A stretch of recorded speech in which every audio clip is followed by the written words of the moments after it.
You got people like this around you. Country's full of them now. People walking around all day long, every minute of the day, worried about everything. Worried about the air, worried about the water, worried about the soil. Worried about insecticides, pesticides, food additives, carcinogens. Worried about radon gas, worried about asbestos. Worried about saving endangered species. Let me tell you about endangered species, all right? Saving endangered species is just one more arrogant attempt by humans to control nature. It's arrogant meddling. It's what got us in trouble in the first place. Doesn't anybody understand that? Interfering with nature. Over 90%, way over 90% of all the species that have ever lived on this planet, ever lived, are gone. They're extinct. We didn't kill them all. They just disappeared. That's what nature does. They disappear these days at the rate of 25 a day. And I mean regardless of our behavior. Irrespective of how we act on this planet, 25 species that were here today will be gone tomorrow. Let them go gracefully. Leave nature alone. Haven't we done enough? We're so self-important. So self-important. Everybody's going to save something now. Save the trees, save the bees, save the whales, save those snails. And the greatest arrogance of all, save the planet. What? Are these fucking people kidding me? Save the planet? We don't even know how to take care of ourselves yet. We haven't learned how to care for one another. We're gonna save the fucking planet? I'm getting tired of that shit.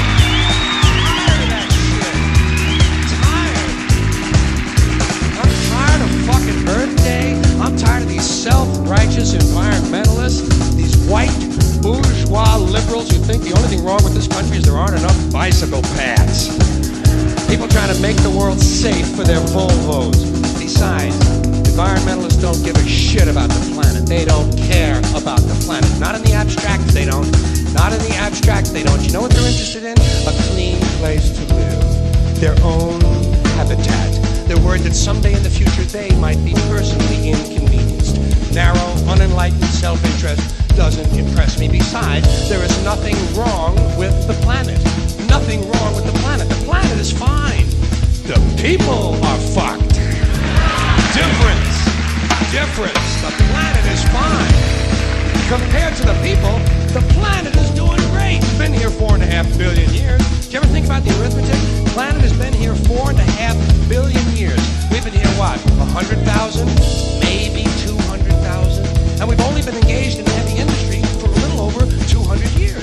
200 years versus 4.5 billion.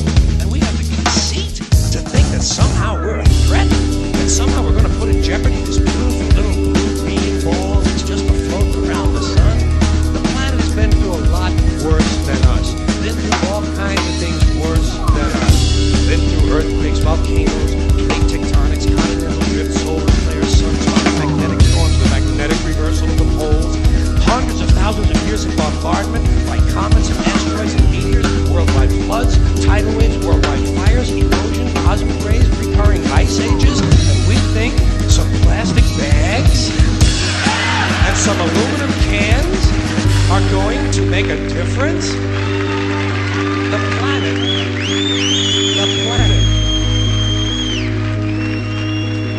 The planet isn't going anywhere. We are. We're going away. Pack your shit, folks.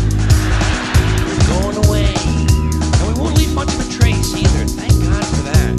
Maybe a little styrofoam. Maybe. Little styrofoam. The planet will be here. We'll be long gone. Just another failed mutation. Just another closed-end biological mistake. An evolutionary cul-de-sac. The planet will shake us off like a bad case of fleas. A surface nuisance. You want to know how the planet's doing? Ask those people at Pompeii who are frozen into position from volcanic ash how the planet's doing. Want to know if the planet's all right? Ask those people in Mexico City or Armenia or 100 other places buried under thousands of tons of earthquake rubble if they feel like a threat to the planet this week.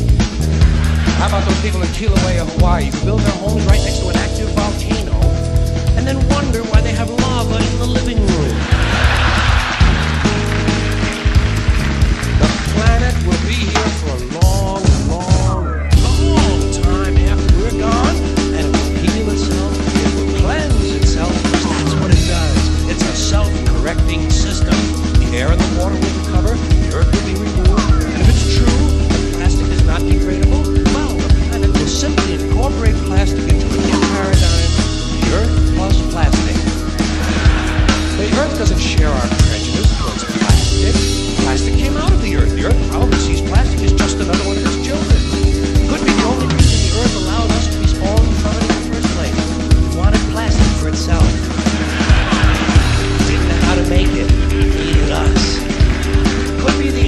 our age-old philosophical question, why are we here? Plastic. Asshole. So, the plastic is here, our job is done, we can be phased out now, and I think that's really started already, don't you? I mean, to be fair, the planet probably sees us as a mild threat, something to be dealt with, and I'm sure the planet will defend itself in the manner of a large organism, like a beehive or an ant colony can muster a defense. I'm sure the planet will think of something. What would you do if you were the planet trying to defend against this pesky, troublesome species? Let's see. What might... viruses. Viruses might be good. They seem vulnerable to viruses. And viruses are tricky, always mutating and forming new strains whenever a vaccine is developed. Perhaps this first virus could be one that compromises the immune system of these creatures. Perhaps a human immunodeficiency virus, making them vulnerable to all sorts of other diseases and infections that might come along. And maybe it could be spread sexually, making them a little reluctant to engage in the act of reproduction. Well, that's a poetic note. And it's a start. And I can dream, can't I? See, I don't worry about the little things. Bees, trees, whales, snails. I think we're part of a greater wisdom than we will ever understand. A higher order. Call it what you want. Know what I call it? The big electron. The big electron. Whoa. Whoa. Whoa. It doesn't punish. It doesn't reward. It doesn't judge at all. It just is. And so are we. For a little while. Thanks for being here with me for a little while tonight. Thank you. Thank you very much.